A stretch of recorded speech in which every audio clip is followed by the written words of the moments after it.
Welcome to Botches Off-Road. Join us as we talk about everything from gear reviews to trail stories, tent camping to rock landing, and all things to do with the outdoors. Alright, as Gavin's over there making himself look like an absolute criminal, he's turning his beard up into a handlebar. Or his mustache, I mean. I was going to say mustache. He's like like one of those old-fashioned, like, Italian criminals, black and white stripes and everything. Yeah. So I guess we'll get started today with a couple of little things. Number one, what are you guys drinking? Mark, what you got? I got a donut beer, probably maybe the last one. It was the last one from our COORDS and CAF. And Gavin is still sipping on water. What an absolute loser. Yeah. I've got... How dare I? Sustenance of life and all. Some nice homemade apple pie moonshine. That shit looks rancid. No, it's not. It's real good. Okay, because from over You here can't they even look like taste the nasty alcohol. moldy apples. So you just put apples and some apple cider into a jar and just let it sit for a few weeks? No. No, I'm just we don't fucking know. with you. Who did you get it from? My farmhand. His wife made it. What's his name? What's his first and last name? Chris. Kringle? Chris. But, no, I mean, this is... I was just seeing if you'd snitch him out. You're a good man. This is 200 proof. Actually, it's like 210 somewhere in there. But it's pretty fucking good Doesn't shit, even dude. taste like it. You can't fucking taste it. No. 200 proof seems a the pumpkin little pie high. one. Yeah, it's pretty fucking high, man. Because I feel like when they do moonshiners, like 100 proof is high, like burns your face off. So 200 seems like that's just vapor. That's crazy. Yeah, it's... To be know fair, how it's it's just a bunch of drinkable. mixed alcohol. It is just a bunch of mixed alcohol. This one's not still made. No. Oh, okay. All right. But, yeah, they mix it all together, they run it through a proofer, and then that's what it is. Yeah. Interesting. Yeah, it's pretty fucking good, man. Alright, so, housekeeping. Our next COORDS and CAF is, well, COORDS and CAF October. The only day that really works for it is October 18th. Okay. The 25th is the day before the Riggs? and Coffee. I don't want to step on his toes, so Nope. that would leave us like next weekend or the 18th. And the 18th is the only one I could be ready for. Yeah, and then we got the Gilmore the next weekend or the following. Fuck, what day's the Gilmore on? I don't know. I could tell I you thought that you I knew. can't make it on the 18th. To be honest, I think the 18th is the Gilmore. We have a wedding. God damn it.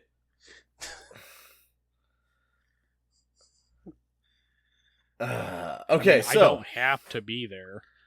No, you don't. I could do the 11th. the 18th is, I think we have to do it on the 11th. Yeah. 11th, 25th? 25th is the day before Riggs and Coffee. So it really has to be the 11th. Yeah. 4th? Yeah. Yeah, let's this weekend. This weekend is not going to get released by then. say the episode will come out after Riggs and Coffee. So yeah, So it looks like none of you guys made it, assholes. with this coming, because this episode will come out like the 6th. God damn it. I don't know why my wife is listening in, but she just reminded me that that's her birthday.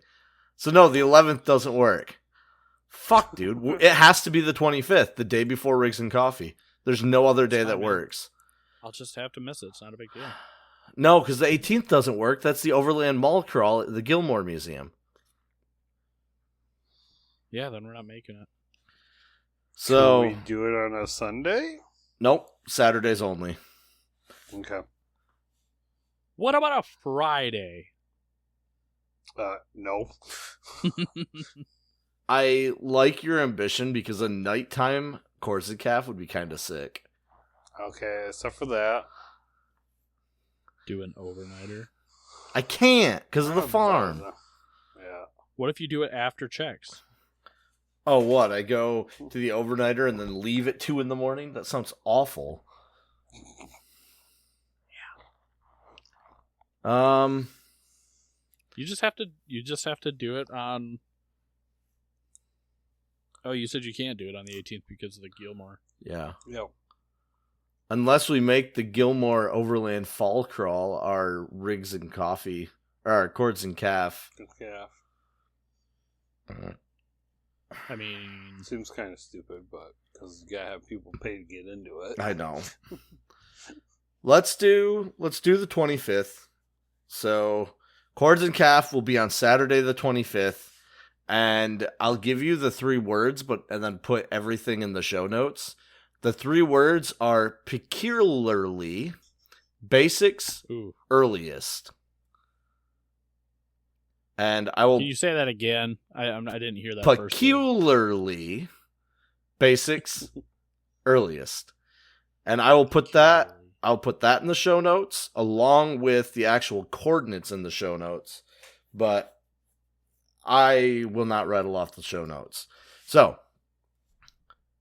yes, peculiarly, basics, earliest. Mm. All right, and the 25th, nobody's birthday, right? We're all good? Yeah, we're all good. No. All right. Mine's the 28th, so we're good. Yeah. All right, cool. We'll make it happen, I think. So Ooh. now, all right, what's the other housekeeping we got going on here? My face is You flushed burning. already? Yeah, wow. You flushed already? Wow. Like, my face is on fire. We might have a good Alex here in a little bit. Yeah. As opposed to not good Alex before. I didn't think I drank that much. I haven't. I just had like 3 sips. Yeah, so Coords and Calf. I mean, it'll be fun. This one hopefully doesn't stir up drama. Drama's dumb. Yeah. We're not doing it on either No. on any front at all. Unless we want to talk about waffles versus pancakes. Waffles all the time. Yeah. Mm. Mm. Yeah. I don't know, man. French toast. I'll take a crepe, which is a pancake. I like pancakes and I like waffles. They each have their place. But waffles are only good if they have chicken with them. So Peanut butter. and chicken. I mean, I do love chicken and waffles. Like, that's a really good combo. But I grew up doing peanut butter and waffles and then folding them like a tortilla. I always Eating it. slather mine in Nutella and then put syrup on. Bro. Whoa. It's God, you like sugar. oh, it's delicious. I can only have Wait, one. Are you guys like a heavy syrup or are you guys like a light syrup? Depends if it's real syrup How or about say fake syrup. depends? Yeah. I only buy real syrup anymore, but I still a very light drizzle. Where do you get your syrup from? My real syrup? Yeah. Well, it says 100% maple syrup, but I get it from Meyer. Yeah, it's not real syrup. It says it's 100% real syrup. No, It doesn't have high fructose corn syrup in it. My cousins have a sugar shack, so we get our syrup from them. And then when that runs out, we go to the fake 100% real syrup from Meyer. I think that's propaganda because you have other syrup in your family. He's stirring propaganda. He said, "Don't believe big syrup." Yeah, don't believe big If syrup. They say, "Don't believe them." Don't believe him. It's lies. I don't know. I will say this. Look, I'll take a crepe over any of that. I love a really thin pancake style crepe with some fruit jam, something like that on there. Nutella and You can't beat bananas. A crepe All with right. Nutella and bananas. Oh my god, dude. When I lived in Korea, man, we had this little restaurant right. Oh, it wasn't a restaurant. It was like a stand right off post, and they would make you Nutella, banana crepes for like $1.50, and oh my god. Ooh. Cheap. Oh, dude, I went to Opa. You know where that's at? It's on Alpine. Yeah, Opa's like my favorite restaurant. Yeah, it's ours too. They have Korean corn dogs. Mm-hmm. We tried them.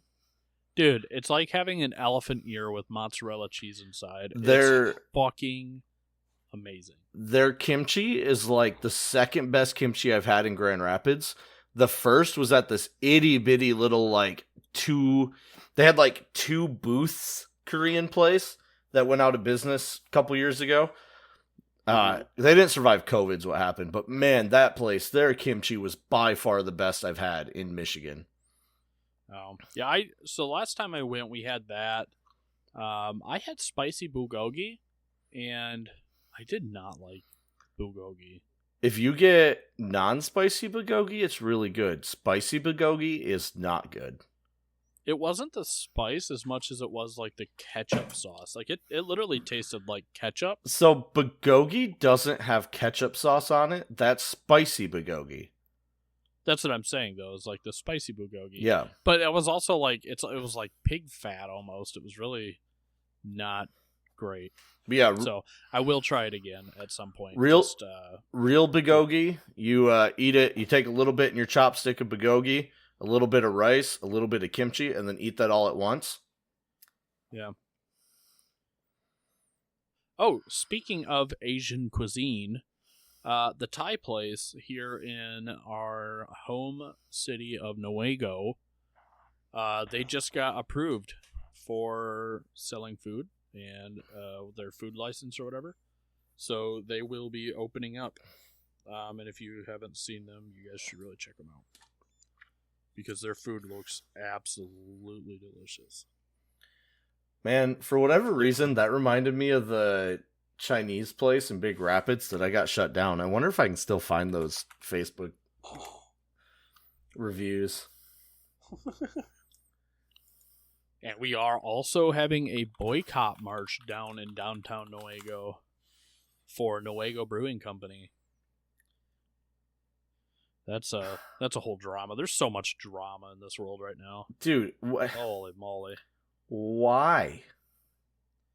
I mean, if you really want to go into it, but one of the co-owners, pretty much said that he was. Why are they doing a boycott march? Just don't go there. Oh, they're not, but it's also a vigil for Charlie Kirk. So, but yeah, the co-owner said some stuff against it, and a bunch of people boycotted and complained that he supposedly got let go, and they still are going to do a boycott march and peaceful protest and vigil. Honestly, the world's getting crazy. Yeah, the world's getting crazy. But that's all the politics we need to talk about. Yeah, and that's all I was doing right there, was wrapping it up by saying that the world is a crazy place. So, man, I am looking to buy my first AR. That's one thing. Yeah. That's got nothing to do with politics as much as it is number one, I want an AR. Number two, I want an AR. Number three, kind of want an AR. So yeah, I mean, and like I told you, building one is by far your best way, because you're gonna get, for just a little bit more than a pre-built one, you're gonna get a better gun. Yeah. And that's what I'm looking to do. And to be honest, I'd rather build it. It's a little daunting, but that's because I know nothing. When I say I know nothing about ARs, I know there's a trigger, I know there's a charge handle, I know there's a lower, an upper, a barrel, guard. I don't know much more other than that. I know so the look on your face when helping me. The look on your face when I said something about a gas tube was pretty funny. Yeah, dude, I did not know what a gas tube was. I thought he was referring to like a chamber in the upper for the gas to come out.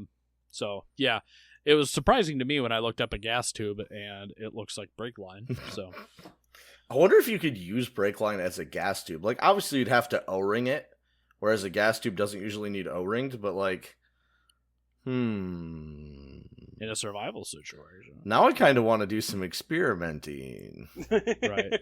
So Alex has been helping me build that. I'm going to start doing what I do when I hyper focus on something, which is just research and watch and learn all I can about it. So I have a really good idea of all the working parts, how to assemble, how to disassemble, and then I will probably, once I purchase everything, much like when I purchase anything else, I will work it until I know everything by hand and memory first before I even shoot it. So, dude, how cool would it be if we did a video? This would have to go on PeerTube, not YouTube, I think.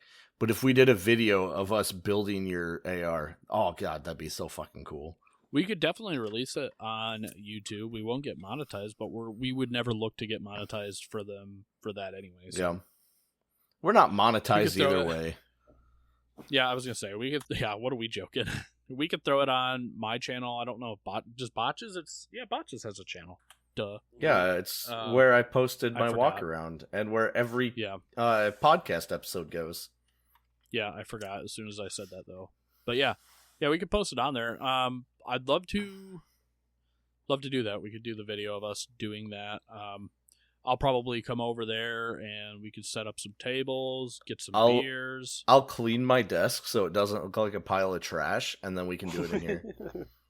You know, if you guys bought an AR as well, we could do a build party and build it all at the same time, and that would be even cooler. I'll just take my AR apart and rebuild it.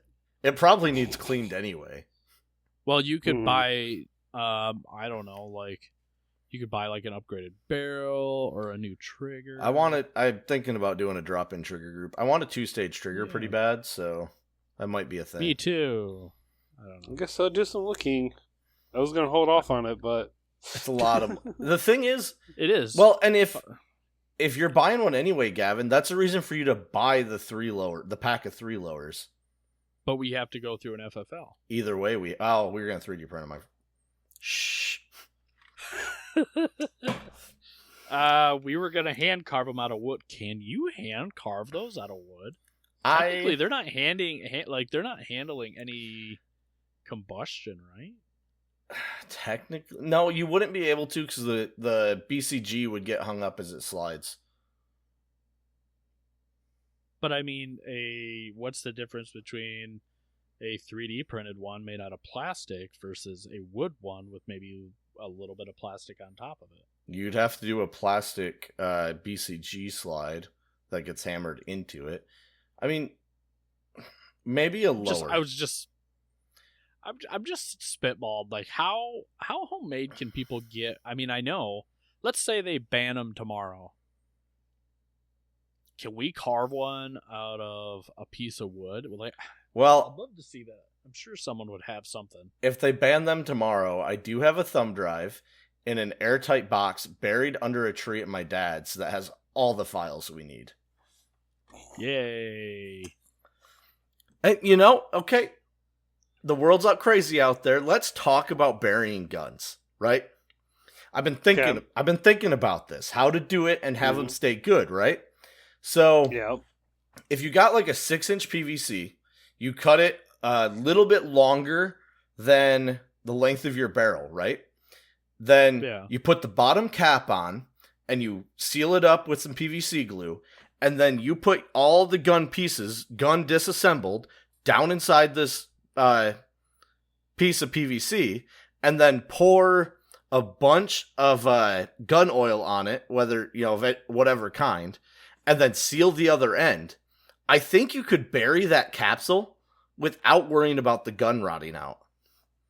Yeah, no, PVC is really good for that, obviously. Everyone knows that. But I, oddly enough, have thought of this before and landed on the PVC route through Reddit. But moisture wick bags, they're not forever, but the amount of moisture inside of it, short term, I think would be fine. But if you're filling it with oil, you don't need them. Yeah, I mean that's how you ship guns, is in a bag full of oil. Right. Yeah, I remember mine coming out fucking oily. And then it takes like 20 minutes to clean that gun off before it's ready to fire. I mean, for me, the only time that I would bury my gun, I can't think of one. I would seal it up in a box and throw it in a hollow tree or something before I would bury it. I mean, it just to make it easier, because at that same time you still have to go and unbury it. You still have to know exactly where it's at in the dirt. You just bury it under a tree. What if you just camouflage? So, put it in a PVC pipe, pull it up into a tree, camouflage catch. I just think it's more likely to get found than if you buried it. Like, right, but if it's on your property, like... Yeah, then it only gets found if the ATF is at your house coming to take your guns, and they're like, let us check everything. Well, too bad, buddy. I lost it in a boating accident, along with my full stock of batteries. Yeah, it sucks that you have to go through an FFL for a lower. You used to be able to buy ones that just needed milled out, and then it took, like, no time at all. Yeah, that is odd. I'll look at M82 Armory, though, and see if they have some lowers. I guess just to see what the price of their lowers would be, but that is a pain. Guys, it's gotten worse. I can't close my finger at all anymore. You allergic? No. Oh, I got stung by a bee today on my finger and have, like, lost all use of my finger. Well, I don't know if he could say all loss. Like, he could still point really good. Yeah. See him? He makes a good C. And, like, I can move the base of it. I just can't bend it. Well, I mean, you have 4 other fingers. You'd be all right. Yeah. I mean... Is that your right hand or left hand? Left hand. All right, see? Your trigger finger's good. The thing is, every time I get stung by a bee, I don't even notice it. This is the first time that it's, like, actually a problem. Yeah. Well, I don't know. I think I just want more guns. I really want to get into, I don't know if I want to say competition, but I've always wanted to get into drills and just doing that, like, every weekend, every other weekend. Just shooting drills, shooting long range, being competent and confident with what I have. It's just expensive. And that's like, and expensive not in even the sense of the gun itself, but it's expensive in rounds. Like, just the cost of rounds, and to do this every weekend, to stay confident. That's why I don't shoot. Like, I shoot a couple times, maybe once a month. Yeah. Just because it's so freaking expensive. Yeah, I'm down quite a bit now. I used to shoot quite a bit, and especially, I'd shoot my 22 more than anything, really, because it was the cheapest. Yep. And I had like 500 rounds of it, but now I'm down to a couple hundred. And it's nice. Like, usually, I've always been blessed with really good hand-eye coordination, so I can usually get back to whatever muscle memory I had before. That only means so much when you don't have the muscle endurance, I guess. But now that we should get out of guns now and talk about actual off-road stuff. I have 2 good off-road topics to talk about. One, okay. I mean, I'll announce it. I'm not going to say what all's happening, but the Holy Grail project has started.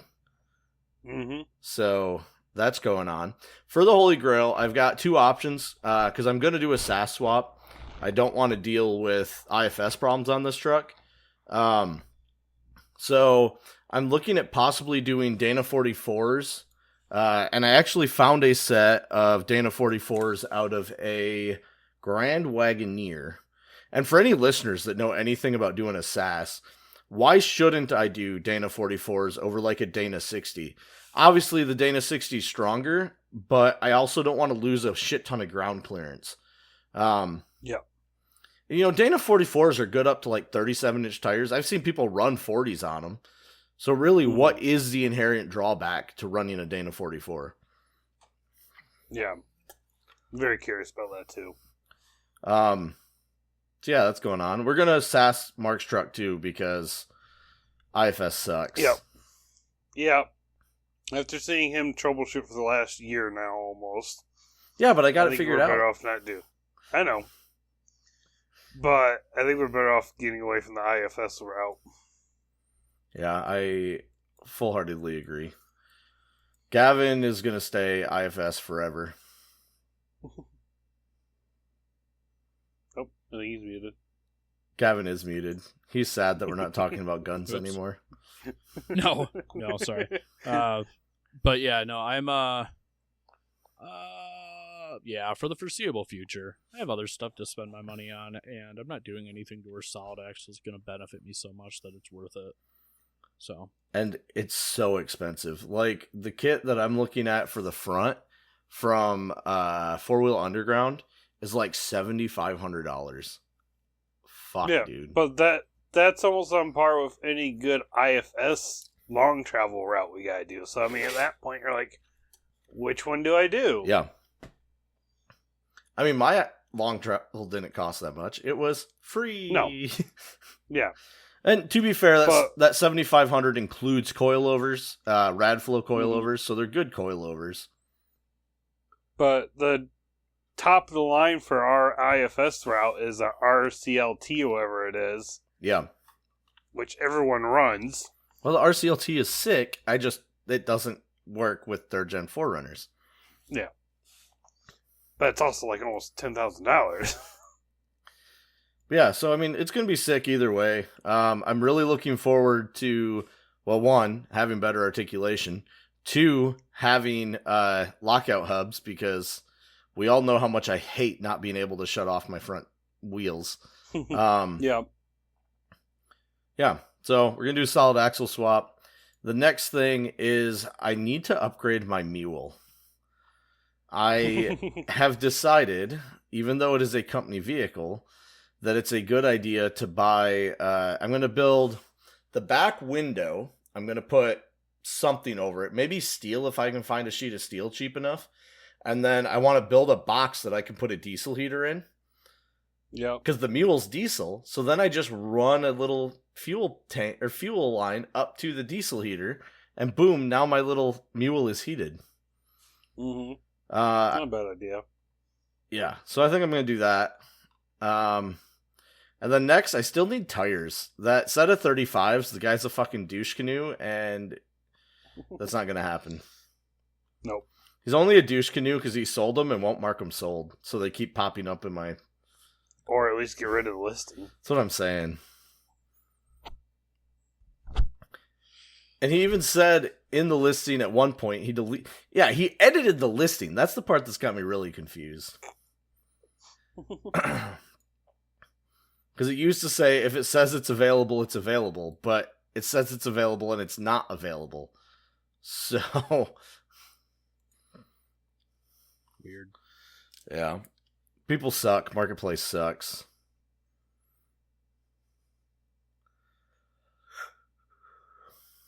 All right, so that's my 2 off-roady things. What do you got going on, Mark?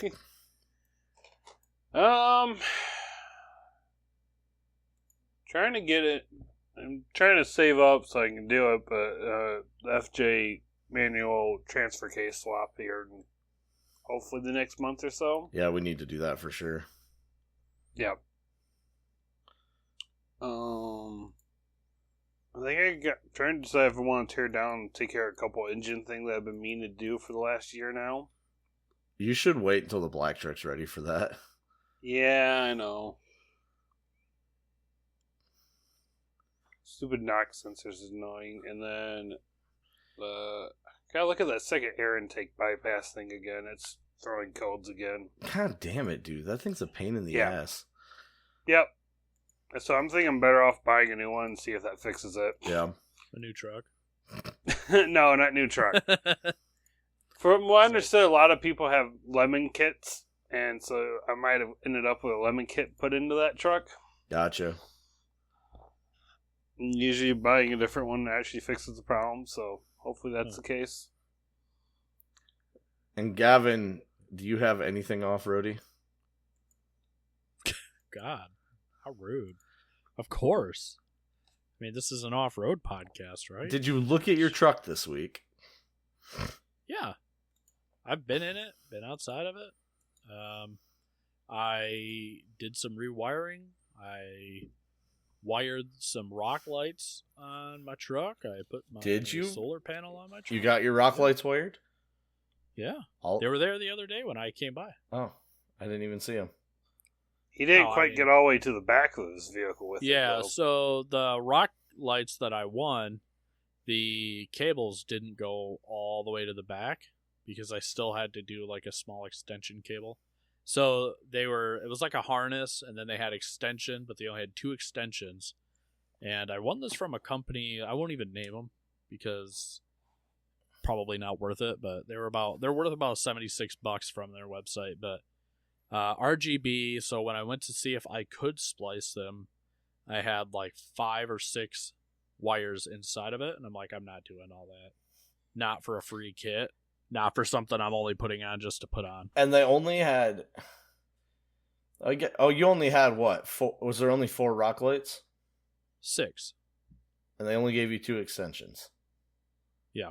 That's pretty trash, not gonna lie. Yeah, I mean, if I would have... So, there's a control box and some other wiring. And I think, honestly, if I would have wired that stuff a little lower in my engine bay, I probably would have made it. But I couldn't find any mounting points. I was getting close to steering linkage and like exhaust, and I did not want to like get too close to that. So, and I was being lazy. Like I hate to say it, but like I really didn't want to put them on, but I got them for free. I was like, fuck it. While I'm here, let's just do it. And it kind of was a pain in the ass, really. The lights themselves came with these cheap bolts and nuts, and I would have to have holes to put them through. Like, I don't have any fucking holes to mount these throughout the... Yeah, like the body of the truck that are pre-drilled, so I put self-tappers. That's what I did. And the self-tappers couldn't set all the way because the hores were bowled for those bolts. For the bolts. I went and got smaller self-tappers so they would fit. Yeah, well, I think the issue was my bits couldn't fit inside of the hole. Like the surrounding of it, yeah. So I just got them as tight as I could, which they're tight. Wait, and if they're just not as tight. If they're RGB, you couldn't put them through your switch panel, could you? I can, yeah. So it does have a switch to turn them on and off, but that switch is manual.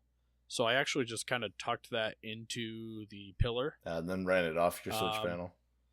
So it's always on, and then when I turn my switch panel on, it's always on. And then there's a remote that you can change it from outside of the truck, whatever color, whatever, blah, blah, blah. So they're bright. They look decent. I wired so out of the 6, I did my front wheel wells, and then I did right under our doors, like where we open them. So we had some lighting when we did that. Yeah. And then I have them in the front of my grill area, I guess, just for some backlight. Just because it was a place to put them. Are you trying to... Oh. Here's an alarm. Man, that is loud. This is loud. Here we go. So you know how you always call during the podcast, Ed? Hey, it's podcast night. Bye. Bye. You're on the podcast if you want to say... Oh, he's gone. Hey! Man, he had a good announcer voice. Hey, it's podcast time. Bye. That's funny. But yeah, so I ran the rock lights just up to my grill area. So they do backlighting. That's what they are. They're ambiance. So, I mean, they went fine. They work. They're bright-ish. I mean, I can see them in the daylight. But I also wired in my solar panel. I thought you already did that. I don't think I said that on the podcast. Oh, okay. So, yeah, no. That wasn't over the podcast yet. Yeah, so I wired in the solar panel, probably, what was it, last week, I think? Because it was before rigs, the week before, like Wednesday before rigs. Yep. Did the whole decal. It was my first time putting on a decal, and it was easier and harder than I thought at the same time.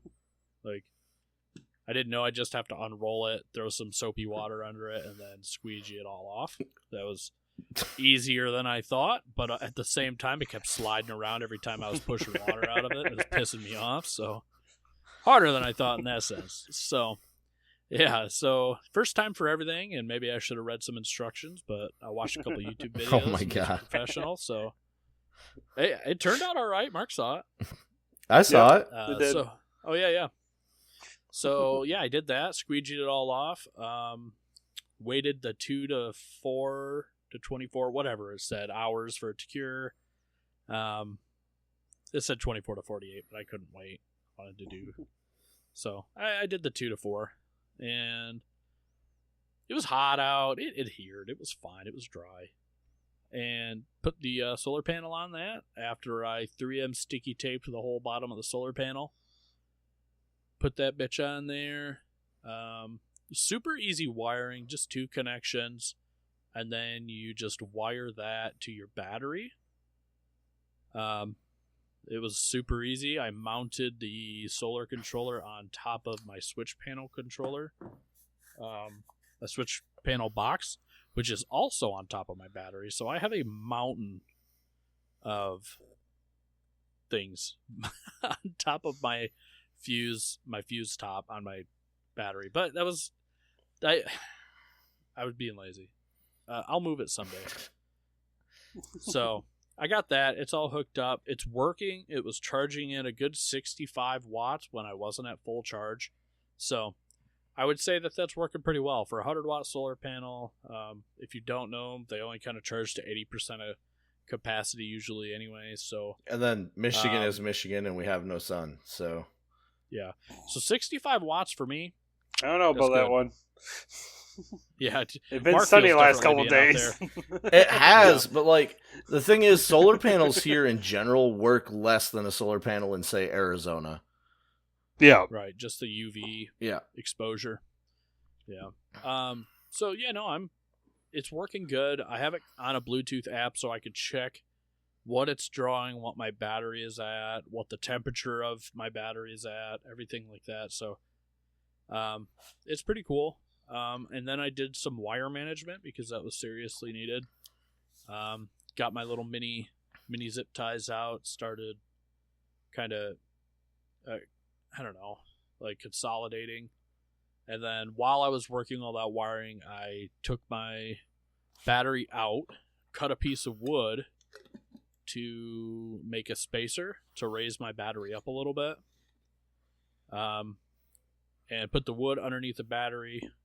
Because I have a red top, and the red top was about 2.5 inches shorter than my old battery. Same or better cranking, but just shorter.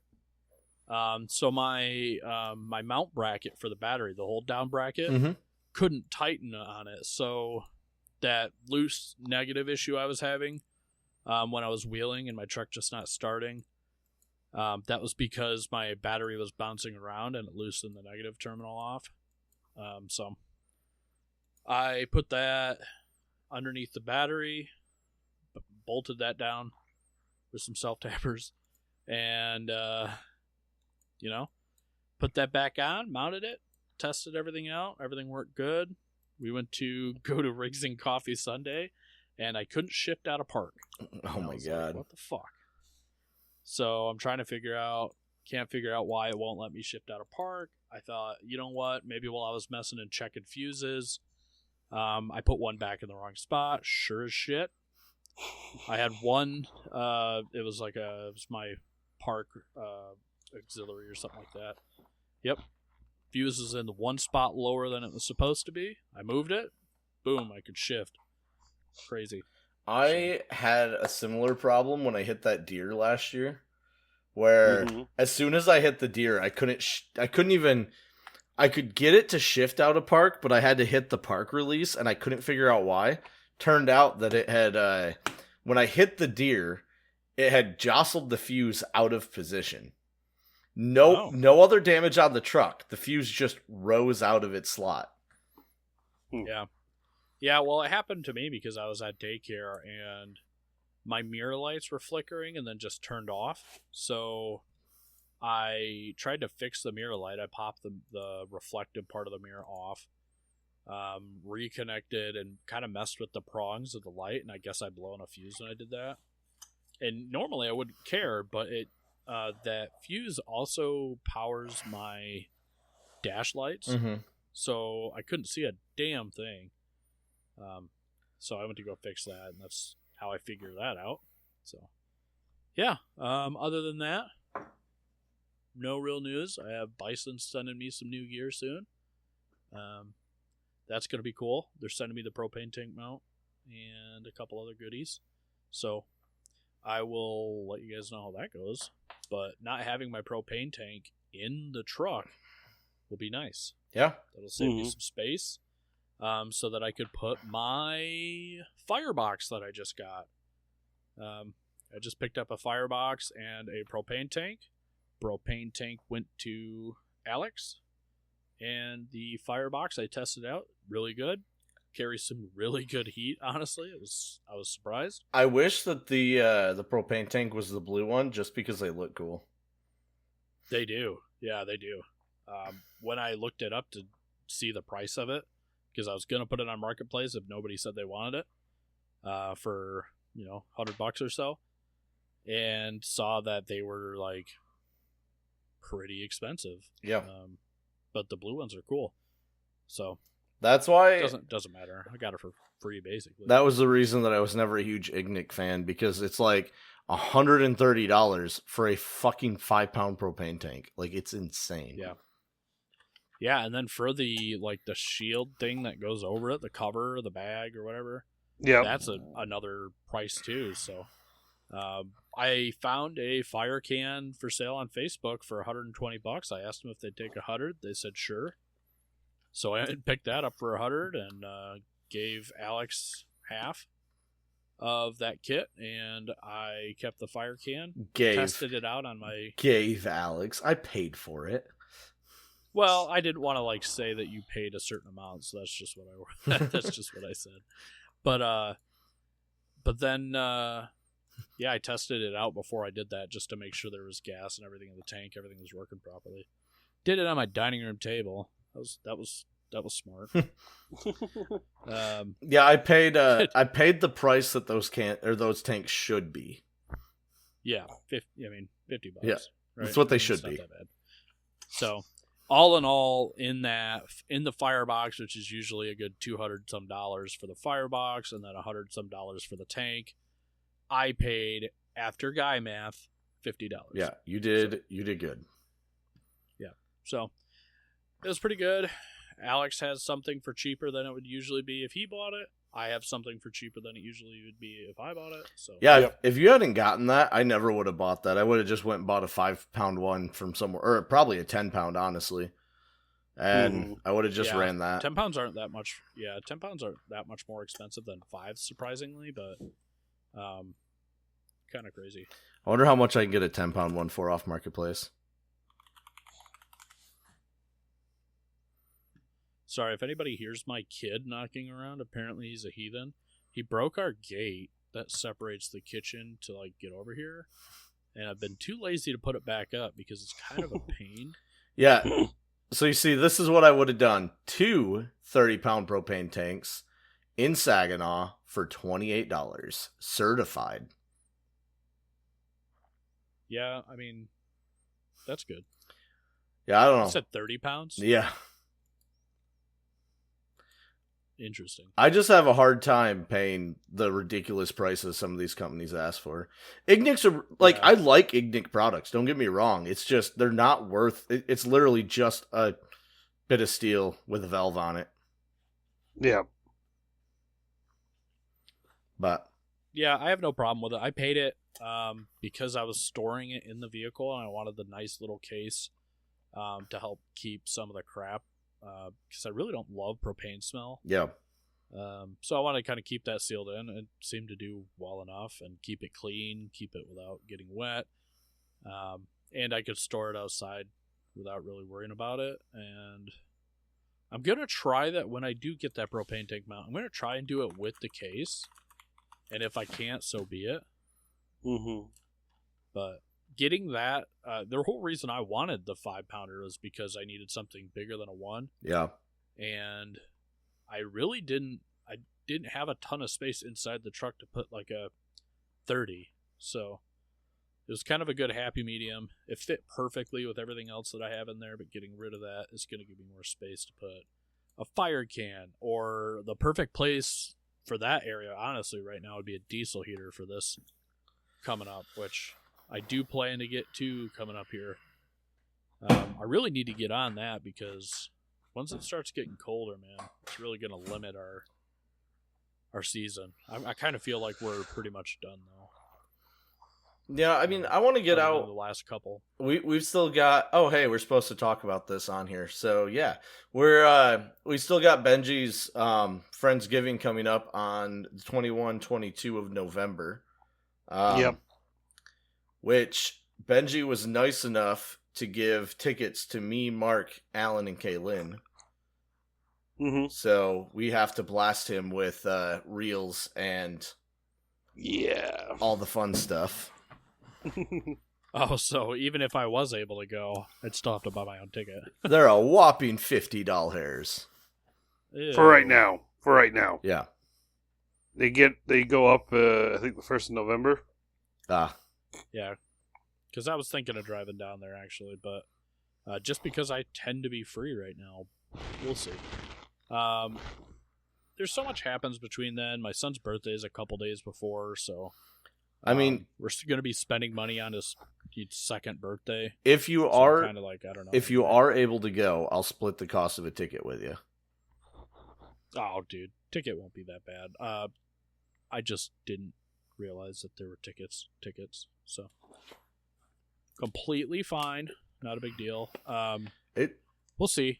It's my issue. I think honestly, the biggest issue is because it's a couple days before Jasper's birthday, or a couple days after. I'm sorry. Yeah. His is on the 18th. It's on the 22nd. I'm already going to be spending money on his birthday, and then that doesn't leave a whole lot left for traveling to another state. So. Right. Yeah, but it's as much as I would, because it would be a great opportunity not only for me and Botches, but myself as well to get out and meet some of these people. I'd love to see, like, if Caleb Baker's there. I'm like a big fan of him. I'd love to talk to him. Of course, any of the other guys. But Caleb Baker's a pretty cool guy. What was it he just posted? He just posted something cool the other day. Yeah, he just dropped a new YouTube video that looks sick. Oh, I haven't watched his YouTube videos. Oh, his YouTube videos are great. Oh yeah, it was a link to his YouTube video that I saw. Yeah. The thing was cool. But yeah, no, Caleb's a cool guy, man. Probably one of my favorite connections we've made was Caleb Baker, because not only is he really cool in what he does and what he's built, he's a really down to earth and just nice guy. Yep. Yeah, and that's hard to. It's not hard to find in the overlanding community as much, I think. Like when you actually start talking to these people in person, but it's hard to find in the world, you know. Yep. So it's good to have down to earth people in your circle. And Caleb is an incredible filmmaker. Like, oh my god, dude. Yeah. Oh yeah. His filming is like, I aspire to that someday. I think that Caleb has probably the best filmmaking ability on any of the like overland YouTube space. If him and Sean from Story Till Now got together and Sean did the narration and story part and Caleb did the filmmaking, oh my god, dude. That would be... I think they have gotten together. I'm not positive, but I think they have. I just don't think they did it like that. Because, like, Sean... and yeah, I mean, as far as single people goes, like, I don't think he has a team. He does it by himself. Mm-hmm. But as far as his solo crew filmmaker goes, he's definitely one of the best. Even with a crew, who does better? I can't even think of one who uses a crew right now. I mean, I know EXO does it, and they're pretty high quality. I don't even count EXO. They're like a whole different thing. But their stuff is... I don't know. I mean, their stuff is pretty good. It is very high quality. I mean, when I throw that up on my computer screen and play it at the highest quality, it's fucking gorgeous to watch. I like XO. I like everyone. I don't have any. I like watching those low budget guys. Like there's a. I don't think it's not Independence Overland because that's the other guy that Tyler. No. But there's Outbound Intent, I believe it is. I found him a while back. He actually had a Subaru Baja that he built out for overlanding, and when I had a Subaru Baja, I was like, dude, that's super cool. That's what I want to do.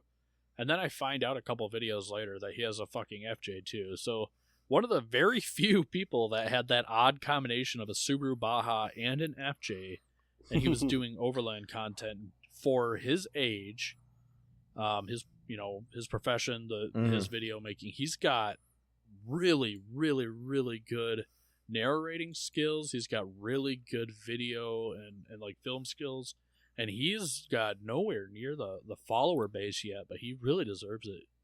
Really, really cool.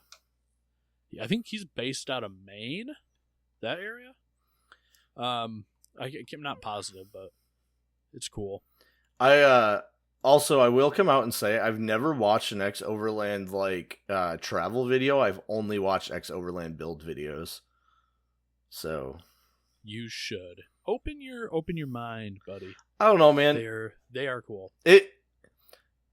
I'll occasionally turn on like Story Till Now or something, but generally if I'm watching off-road content, it's build videos. Yeah. Because call me a soft roader, whatever you want to call me, but I prefer the building part. Like, the wheeling part is fun, don't get me wrong, but building is what I really enjoy. Mm-hmm. There's another guy I really, really love, and I will always put him up there. One of the most creative and funny dudes on YouTube, C90 Adventures. He is hilarious. He's the guy who did, I believe, the C90 all the way through South America. I think he did it up through North America. And then he did 1,000 miles in a mini Jeep. Oh, that yeah, he yeah, has upgraded and built out throughout his trip. So he started out with the original $1,500 mini Jeep from like a Tractor Supply or whatever, and then as he drove it, things would obviously break, and he's got it now basically the body on top of a quad.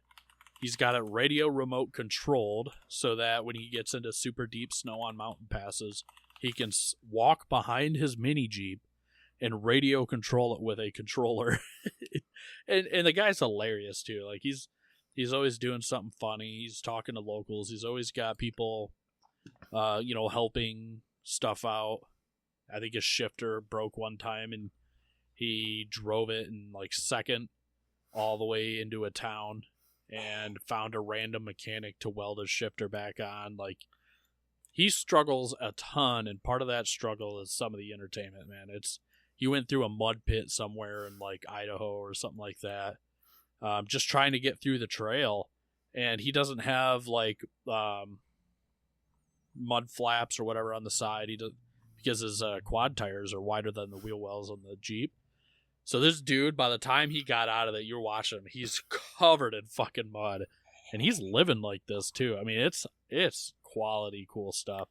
He actually met, I think, the CEO of Firebox, the little built fireboxes that you can put together that are panels. He just so happened to meet that guy, and he hooked him up with a firebox because he was making coffee. AeroPress hooked him up, like, just super cool guy. He's another one of those that would be like just sitting down and talking with him for a while. It would be a crazy conversation, the stuff that he's been through. Man. I think he did like a trip across Europe with 5 random guys that he like put an ad out on like Craigslist kind of thing, whatever was older than Craigslist. He did like 5 random guys. They all met up. He charged them like a certain amount of pounds to do the tour. And then guys that have never driven like a Honda C90, and they just fucking drove across Europe with like, it's just crazy. And he's got it all well documented. It's really cool to watch. Since we're just talking about cool YouTube channels at this point, you should look up Destination Adventure. I've been following this guy since like, I don't know, 2015. He had like 400 subscribers or something when I started, and he's up to like, he's up to like 350,000 subscribers. But his stuff is so fun, dude. Like it's not really off-roading, or it's not really off-roading. A little bit of overlanding, I guess. When I started following him, he was driving an RV across the country and stopping at like just abandoned places and exploring them. And now I think he's got a Cummins, I believe. He's got some Dodge with a truck bed camper on it. Mm-hmm. Yeah, it looks like he's got a 12-valve Cummins. Yeah. Yeah, that's pretty sick, dude. This is another one of those guys who it's just all of his content is just entertaining and fun to watch. And he does like he does everything from like homesteading to obviously the travel stuff. Like it's really cool. Yeah, he's got a lot of cool stuff. Got some good views too. I'll have to check him out. Yeah, I really enjoy this kind of stuff too. I like the big stuff. I like it's like watching a movie versus watching a vlog. Yeah. Like I like watching movies sometimes. I want to sit down, I want to be immersed, I want to see like EXO, quality type stuff, but sometimes I want to see little vlogs from creators that aren't as well known. It just really depends. I really enjoy the scenery, I think, and the adventure. I wish that I could have the ability to do a daily vlog, like what is that guy's name? He did daily vlogs for a long time. He was like the biggest guy on YouTube for a long time too. Give me a second. I'm sure I follow him. His last name's Neistat. I know that. His brother's name is Van. Man, why can't I think of this dude's name? Casey Neistat. I'd love to do like daily vlogs the way that he did, but I, one, don't have the ability to be interesting enough, and two, don't have the ability to be interesting enough. Right. Oh, this guy. Yeah. Yeah, I didn't even realize it, but yeah. He retired from, well, not retired, but like, he quit doing daily vlogs a while ago.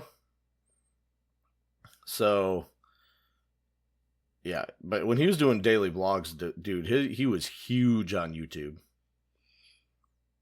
Yeah, I mean, a lot of people are making it on the YouTube thing. Makes it very competitive. There's a lot of people making it on, it's funny enough, TikTok and stuff too. Like, they're making good livings on just posting, doing lives, being gifted. Obviously, there's a certain group that does better than the others, like pretty women that are provocative. That's what gets the people going. AI models do the best. Yeah, but I mean, even smaller creators. There's like Asian influencers. I've seen one that they're on the Great Wall of China, and every gift is a certain amount of feet or yards that they have to run. Oh yeah, I've seen this. So one. like they. It's so funny, dude. They just get back from like 500 yards and someone just fucking drops something else and they got to run again. It's like, dude, it keeps you in pace.